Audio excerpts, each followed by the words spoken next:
Hi, I'm Bob James, a Pittsburgh Opera board member and also the Chief Diversity and Inclusion Officer at Highmark Health. Highmark Blue Cross Blue Shield is proud to sponsor Pittsburgh Opera's I Too Am America, a program featuring the works of Black composers William Grant Still and Florence Price. Highmark Blue Cross Blue Shield and Pittsburgh Opera have a shared commitment to inclusivity, diversity, and respect for others.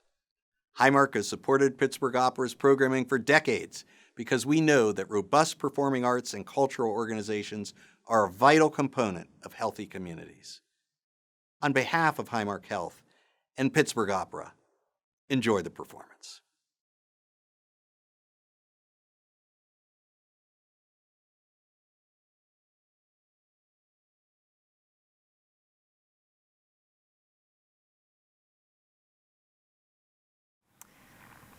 Tomorrow, I'll have a seat at the table when company comes.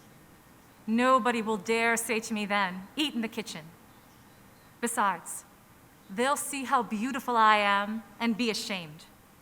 I too am America. Good evening. This excerpt from the powerful Langston Hughes poem, I Too, was published in 1926 at the height of the Harlem Renaissance. That same year marked William Grant Still's most prolific compositional period, where he would go on to compose several works for opera, choruses, orchestral, and the voice. It was around that same time that Florence Price came into her own compositional prowess, when her pieces were picked up for publication. These Black luminaries are celebrated today for their insight, their talent, and their inspiration. But it was because of their perseverance in the face of a racially charged America that defined their quality and their character. They had the courage to move through a world where there wasn't always a seat at the table. And because of that, their music is imbued with their struggle, their endurance, their triumphs, and their beauty. We'd like to thank our corporate partner, Highmark, for sponsoring this program. Tonight, we bring you the music of William Grant Still and Florence Price. I Too Am America. The idea for this program started to germinate right at about the beginning of the COVID pandemic back in March. The opera was shutting down, and of course we're all thinking about what are we going to do, and so I started looking at some new repertoire, and then I was reading about Florence Price. I was reading in the New York Times, and this is a composer who has experienced a revival in the last few years, and deservedly so. I've always had a lot of interest in the music of American composers, piano music of American composers, and at first this was a thought more about thinking of Miss Price, and then of course William Grant Still, that these are composers that deserve to be thought of in the same breath with Samuel Barber and Aaron Copland and George Gershwin, the more famous composers that we have in the American canon. And then of course we are the opera company, and so then we contacted Yazid Gray, our resident artist baritone, and said, we'd like to expand this program and have you participate in it, and that's when we found the song cycle and some songs of Florence Price to add to the mix. I knew of the two Florence Price pieces ahead of time. I've studied them over the years, and the William Grant Still pieces came from looking at his website, and I was just looking for song cycles that were relevant to the time and relevant to being a baritone and with piano. And I came across Songs of Separation, which we're in a time where we are separated from loved ones. People are separating in these times, and it just kind of is really relevant to the time, and it kind of shows the arch of relationships, ending them peacefully, ending them and not so peacefully, and just kind of how that affects you as life goes on. William Grant Still was a very spiritual man, and I think the best way to express it is actually to quote from his daughter, Judith Ann Still, who said that the first piece, The Dark Horseman, is an image of death and divine judgment, but it begs the question at the same time, what kind of judgment? The second movement, Summerland, is actually it's a reverie. It's peaceful. It's calm. A person has achieved this peacefulness, this release from that striving, intense, earthly world. Mm-hmm. And then the last movement is called Radiant Pinnacle, and she says, Mrs. Still says, it's man's aspiration towards the divine, and as if seeking one's place in the sun. And I think it's worth noting that, according to Miss Still, that Summerland was a piece that was especially important to William Grant Still, and that in difficult times or even at the end of a very bad day, he would play this piece and it would achieve some peace and solace for him.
I think when a person is listening to this music, which is less familiar, but I think you will recognize distinctly American elements and forms. I think there are jazz elements to it. There are elements that feel like spiritual or even blues. And one must remember that a great portion of what we call American music was given to us by African Americans in the first place. I would love for the audience to listen for the melting pot of genres within this recital. We, as Americans, America's a melting pot, and what these two composers did is that they took influences from different music, and they kind of created something that was uniquely American in that aspect.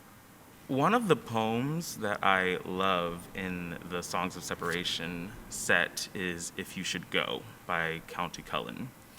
And the reason I love it is it's set beautifully with the music, but it talks about leaving a loved one peacefully, but also with love. You know, you're not ending things on a bad note, but ending kind of like a dream, and being able to look back on that memory with love and happiness, and also being able to keep the relationship going after that. You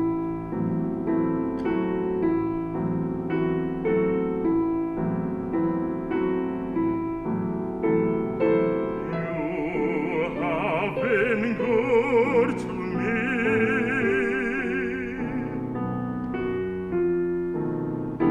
I give you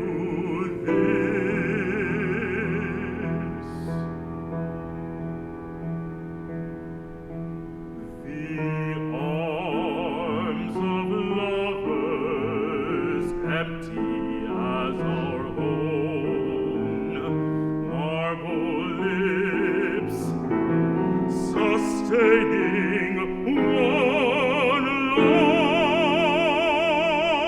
kiss, and the hard sound of hammers breaking stone.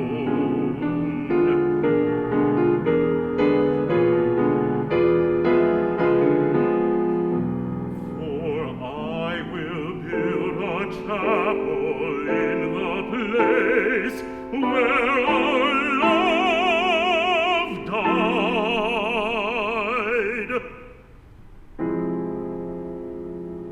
and I will journey there to make a sign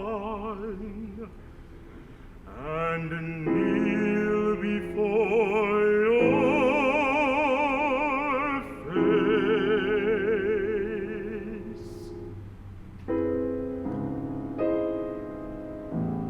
and set an old bell tolling on the air.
Texto me man.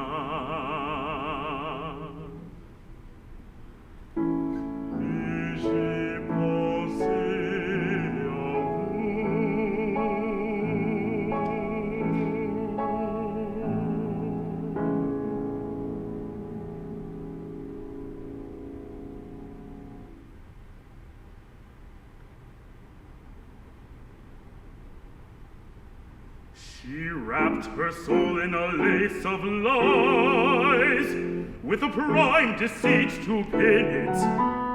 And I thought I was gaining a fearsome prize, so I staked my soul to win it. We wed and parted on her complaint, and both were a bit of barter. Though I'll confess that I'm no saint, I'll swear that she's no martyr.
Except a gleam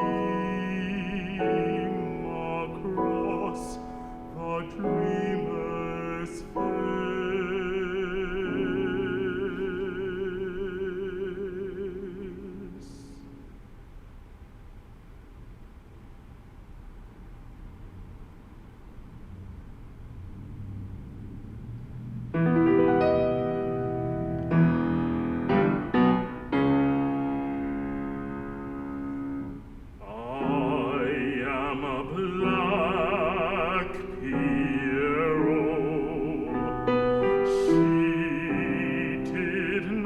Love me, so I crept away into the night, and the night was black too. I am a black Pierrot.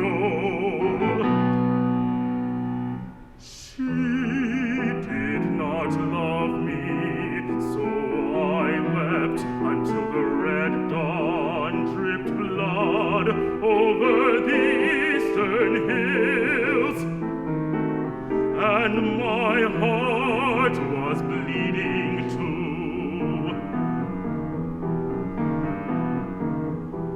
I am a black Pierrot. She did not love me, so with my once gay-colored soul, shrunken like a balloon without air, I went forth in the morning to seek a new brown love. I went forth in the morning to seek a new brown love. I went forth in the morning. I went forth in the morning. I went forth in the morning to seek a new brown love.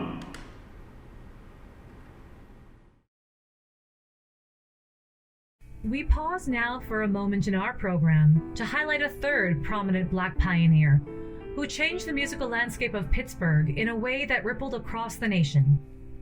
Mary Dawson, founder of the National Negro Opera Company, created a platform for Black creatives, musicians, and opera singers when no stage was available to them during the time of the harsh Jim Crow laws in our country.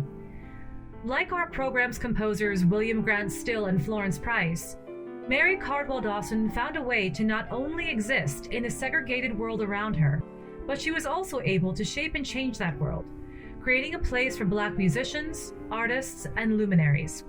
Pittsburgh Opera is proud to partner with Janae Solomon as she strives to revitalize the National Negro Opera Company House, and we support her in her mission to create a space for artistic development and inspiration for future generations. Inspiration starts with a spark, and the spark happened for me when I found the house, and our goal is to create that spark again, to light the flame in people that may not even know that they have it, but now they have the opportunity to realize something within themselves and become who they want to be. The National Negro Opera Company House is located here in Pittsburgh, and it's the home of the first National Negro Opera Company in America. It was started by Mary Cardwell Dawson, and the home is actually known for more things beyond opera. It gave people access to a place to stay, such as the Pittsburgh Steelers and the Pittsburgh Pirates. I became interested in the house when I was driving around, which is one of my favorite things to do because for some reason I get my best ideas in the car. And when I was driving around, I found the plaque in front of the house. And I asked several people about it, and no one knew it existed. No one knew it was in Pittsburgh. And that's what started my fascination to find out more about the property. When Mary Cardwell Dawson started the National Negro Opera Company, her goal was to give people access where they didn't have access before. And it wasn't just to become a star opera singer. It was also to give them access to become a makeup artist or a costume designer or to help her create a scene in one of the operas.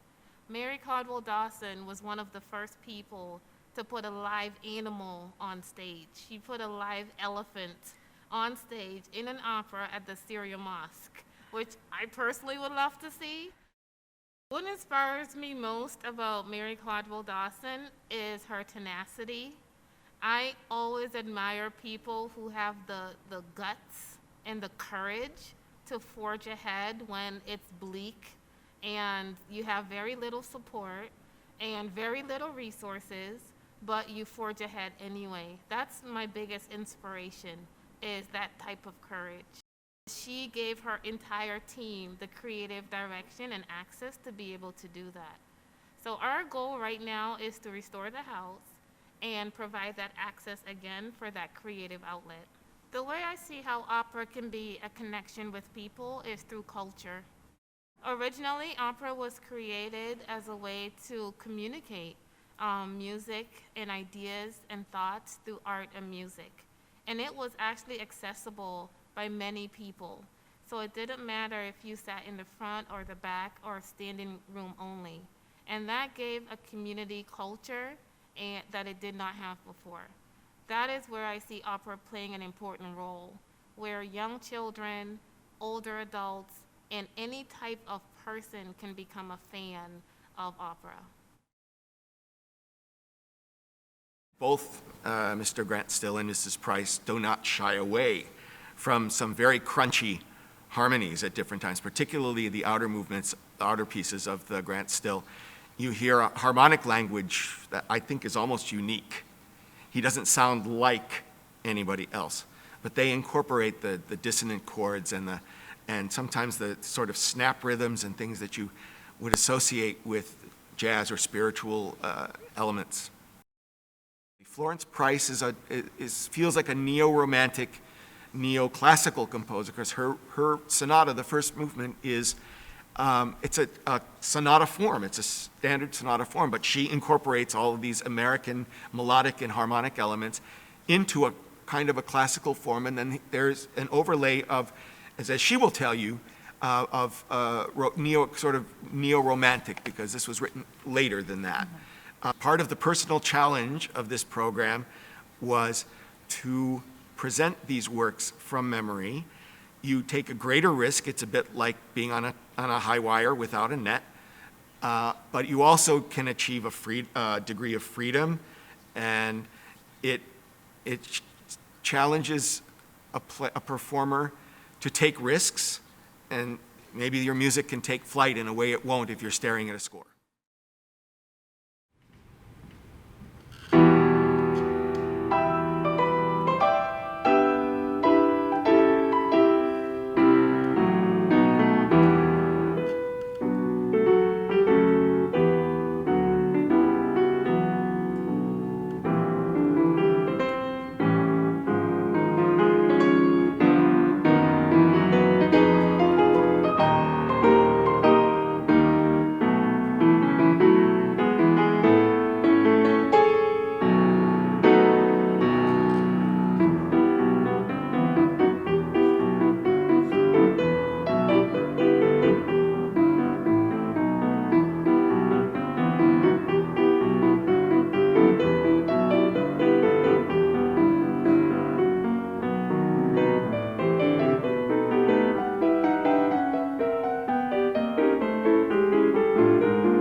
The most meaningful piece for me to learn and perform, well, I wouldn't say learn, but kind of relearn, is Night by Florence Price. It's a piece that I've known for many years now. I started working on it when I started college, my freshman year at DePaul University, and I never performed it, but I did sing it a couple times in lessons, and so it's nice to be able to revisit it and to perform it on this scale and to just share that music with the world. It's just has a special place in my heart. I would love for the audience to leave this performance knowing more about these two composers and with the inspiration and the drive to explore even more. I would love for them to explore more African American composers, their music, learn about how they got started, and to ultimately create some normalcy with it, to kind of have that be on the level and respected as you do Schubert or Brahms or Mozart, just to kind of have that in the fabric of music today. Night comes, a Madonna, clad in scented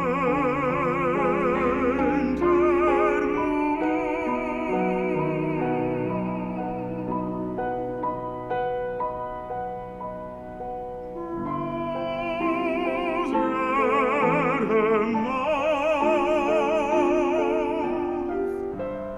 and deep her eyes. She lights her stars.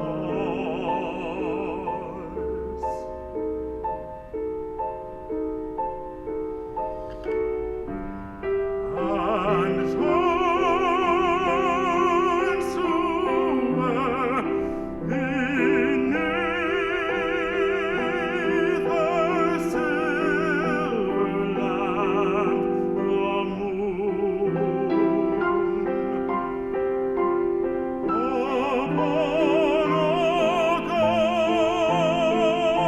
couch of shadow lies. A dreamy child.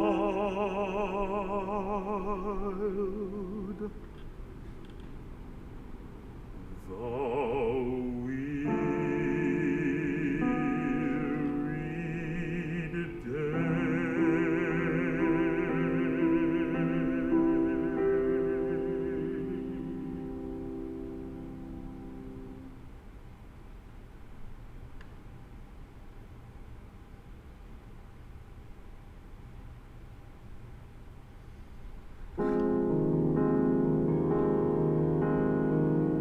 Would that I were a jewel, a shattered jewel, that all my shining brilliance might fall at thy feet. Thou dark one, would that I were a garment, a shimmering silken garment, that all my folds might wrap about thy body, absorb thy body,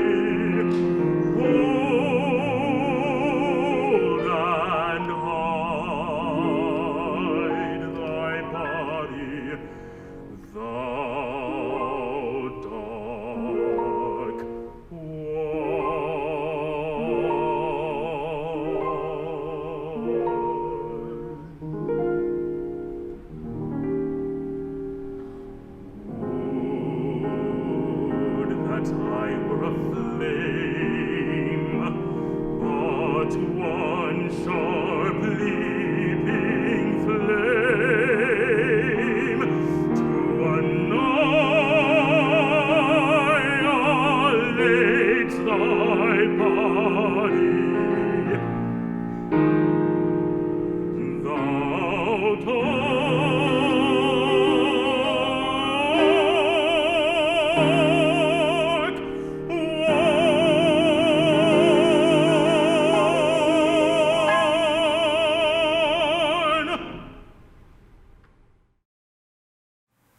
Thank you so much for joining us this evening.